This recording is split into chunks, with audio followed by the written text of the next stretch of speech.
जलवायु परिवर्तन से निपटने के लिए दुनिया भर के जो लोग हैं वो जद्दोजहद कर रहे हैं, वैज्ञानिक खोजें कर रहे हैं, जो और इंजीनियर्स जो और दूसरी विधाओं के लोग हैं वो अपनी अपनी माथापच्ची कर रहे हैं। इस बीच जो है जो विकसित देश हैं उनके उदाहरण सामने आ रहे हैं, लेकिन भारत में मैं एक ऐसे किसान के पास आया हूँ जिन्होंने एक ऐसी तकनीक विकसित की है जिसको समझने के लिए दूसरे देशों के लोग यहाँ पे आ रहे हैं। जर्मनी के लोग यहाँ पे, जर्मनी से एक डेलीगेट आया हुआ है। जी जी जी। इंडिया में वो 8 तारीख को आए हैं, 29 तक यहीं हैं। तो उनका एक दिन प्रोग्राम भी यहाँ है। तो लास्ट ईयर एक मेंबर ऑफ पार्लियामेंट है मिस्टर राहुल जी, वो मेरे फ्रेंड हैं, वो जर्मनी में मेंबर ऑफ पार्लियामेंट है फ्रैंकफर्ट में।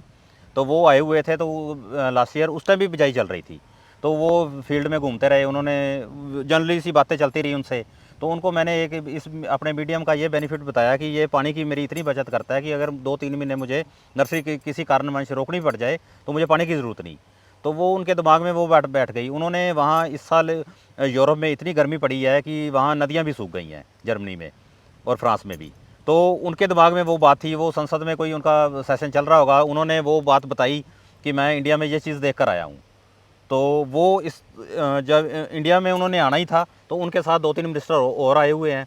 तो उन्होंने एक दिन प्रोग्राम मेरे पास रखा हुआ है, अभी हम आपके पास आएंगे और आपके कंसेप्ट को समझना चाह रहे हैं। तो उनके साथ 1-2 साइंटिस्ट भी हैं। तो हरवीर सिंह तूर जी हैं, हरियाणा के कुरुक्षेत्र में रहते हैं। इन्होंने नर्सरी के जो काम है उसमें एक ऐसे की खोज की है, इस तरह का अपना एक मीडियम तैयार किया है। मीडियम मतलब जिसमें पौधे तैयार किए जाते हैं, जिसमें अगर एक बार पौधा लगा दिया गया और 3 महीने तक पानी नहीं मिला तो वो नर्सरी ख़राब नहीं होगी बल्कि और अच्छे से डेवलप होगी। वो उसको समझने के लिए कई सारे जो है देशों के जो वैज्ञानिक है वो आते रहते हैं। और अभी जो है जर्मनी का डेलीगेट आने वाला है ये समझने के लिए कि जब उनके यहाँ पानी की इतनी किल्लत होने वाली है, पानी की इतनी क्राइसिस है, ऐसे में कैसे उनके यहाँ काम हो सके उसको समझने के लिए आने वाला। मैं छोटा सा बता दूं कि ये जो मीडियम जिसकी बात कर रहे थे सर, इसमें 3 चीज़ें मिलाई है इन्होंने। ये धान की भूसी है और बालू है जो नदी का सैंड होती है, और दूसरा है इसमें सलरी गोबर गैस। तीनों ऐसी चीज़ें हैं जो कि संकट भी है एक बार से। धान की भूसी तो अपने आप में बहुत बड़ा संकट थी, मतलब उसका कैसे निस्तारण किया जाए फैक्ट्री वालों के लिए, और आपने उसी को अपने उसमें शामिल किया। उनके लिए तो बेकार की चीज़ थी, हमने इसको बचाना, हमारे लिए तो गोल्ड माइन है। तो हम अब जो जितने भी 30-40 एकड़ 40 किलोमीटर का एरिया है, हम वहाँ से ये ले आते हैं। मिलता उससे है जो बासमती चावल का काम करते हैं, जो शेलर बासमती चावल का काम करते हैं, उनके पास ये होती है जली हुई। तो वो हम इकट्ठी करके ले आते हैं। तो उसका ही सारा रोल जो 16 एकड़ में मेरा इसी चीज़ का ही सारा रोल है। इसका सर मैकेनिज्म साइंस वाला जो बता रहे थे ना, वो कैसे काम करता है वो भी थोड़ा आपने बताया था ना कि कैसे ये पानी का जो साइंटिफिक इसका मतलब। सर ऐसा है, एक तो पानी ऑब्जॉर्व रखता है, जैसे अब ये आपको ऊपर से डाई लग रहा है, ये नीचे से देखेंगे तो ये बिल्कुल आपको ये गिला पाएगा। दूसरा ये सनलाइट को ऑब्जर्व करता है, जैसे जैसे अब ठंड बढ़ती रहेगी, धुंधे रहेंगी, अब 11-12 बजे तक सुबह धुंध रहती है और फिर शाम को 4 बजे फिर धुंध आ जाती है। 2-3 अगर घंटे की धूप भी पड़ जाए तो उसी से मेरा काम चल जाता है, क्योंकि ये सनलाइट को ऑब्जर्व करता है। दूसरा ये है भी ये ज़मीन को बड़ा एक बिल्कुल नरम रखेगा। रूट मेरी इसी में रहेगी, जितनी भी सेकेंडरी रूट्स हैं सारी इसी में आ जाएंगी। प्लांट मेरा अगर मान लो ऊपर मैं आपको 4 इंच का प्लांट देता हूँ तो नीचे 8 इंच की जड़ दूंगा मैं। तो ऊपर से एक तो जो मेरा क्रॉप कवर ऊपर से आएगा वो कपड़ा है, उसमें हार्डनिंग वूडनिंग सब सारी इसी में चली जाएगी। अगर इसके ऊपर पॉलीथीन लगाते तो उसमें एक तो वो यूवी स्टेबलाइज नहीं होता।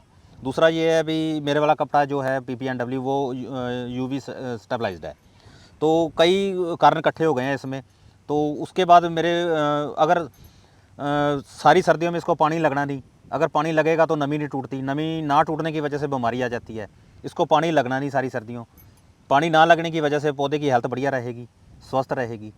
तो आप बता रहे हैं कि आपके पास जो भी 16 एकड़ के आसपास नर्सरी होती है उसमें एक भी पौधा जो है वो अगर रोग आ गया, उसमें रोग आ गया तो फिर नर्सरी काम छोड़ देंगे। और सबसे बड़ी जो उनके लिए तसल्ली की बात ये है कि, और अपने लिए गर्व की बात ये भी है कि एक आम किसान जिसने अपने इस्टेब्लिश किया, अपने सिस्टम को बनाया, अब उसमें जिस तरह की जलवायु परिवर्तन के परिणाम हमारे सामने आता है, ऐसे निपटने के लिए बाहर के देश के लोग आ रहे हैं। हमारे जो इन्होंने परंपरागत चीज़ों को मिला के एक मिश्रण तैयार किया उस पर वो खोज कर रहे हैं, ताकि उनके देश में उनके यहाँ पे जितने भी कंट्री से मेरे पास डेलीगेट आते हैं वो अपनी लैब में टेस्ट करने के लिए ले जाते हैं इसको।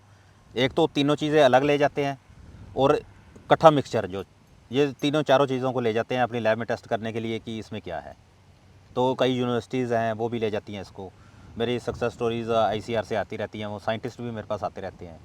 तो बहुत सारे लोग इस खेत में पीएचडी कर चुके हैं, तो मैंने हरवीर सिंह की एक बड़ी सी वीडियो बनाई है जिसमें बात करूँ। फिलहाल मुझे लगा कि क्लाइमेट चेंज का इसमें मुद्दा बहुत अहम है, और ऐसे में अगर कहीं गांव, किसी खेत, किसी खलिहान में कुछ ऐसा प्रयोग हो रहा है जिसमें उनको तो फ़ायदा दिख ही रहा है, कई सालों से दिख रहा है, लोग पीएचडी कर रहे हैं, और अगर कोई विदेश का इस तरह से आके उन पर खोज करना चाहता है तो फिर हमारे सबके लिए गर्व की बात है। बहुत बहुत शुक्रिया सर, धन्यवाद। और आपका ये एकदम हाँ, बताना बोले, ये अगर ये इस तरह इनके खेत में सफल है ही, बाहर कहीं भी सफल होता है तो इस मेथड का इनको कोई जो नहीं पेटेंट नहीं चाहते हैं जितना ज़्यादा किसानों को फ़ायदा हो, दुनिया को फ़ायदा हो, पानी बचे और लोगों की आमदनी बढ़े।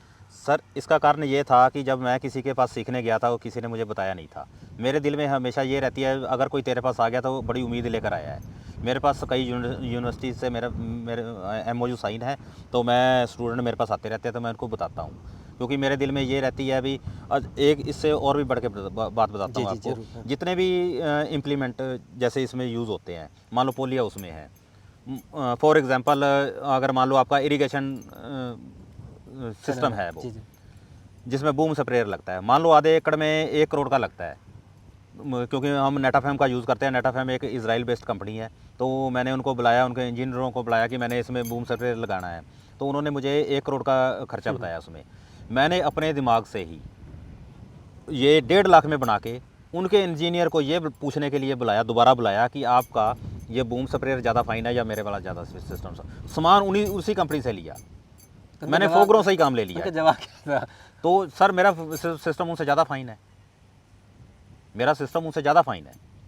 कहाँ 1 करोड़, कहाँ 1.5-2 लाख में आपने? 1.5 लाख में हमने बना लिया जी, सामान भी उन्हीं से परचेज़ किया हमने। जी। तो ये है तरीका। उधर देखिए आप, इस पानी का फव्वारे से जो है वो आपका प्रयोग कर रहे हैं। मैं एक पूरी एक वीडियो तैयार कर रहा हूँ ताकि आपको नर्सरी के बारे में, इस तरह के जो इम्प्लीमेंट है उनके बारे में, जो तकनीक है उनके बारे में पता चल सके। तो बहुत बहुत शुक्रिया, बने रहिए और हरवीर जी का दूसरा वीडियो ज़रूर देखिएगा। धन्यवाद।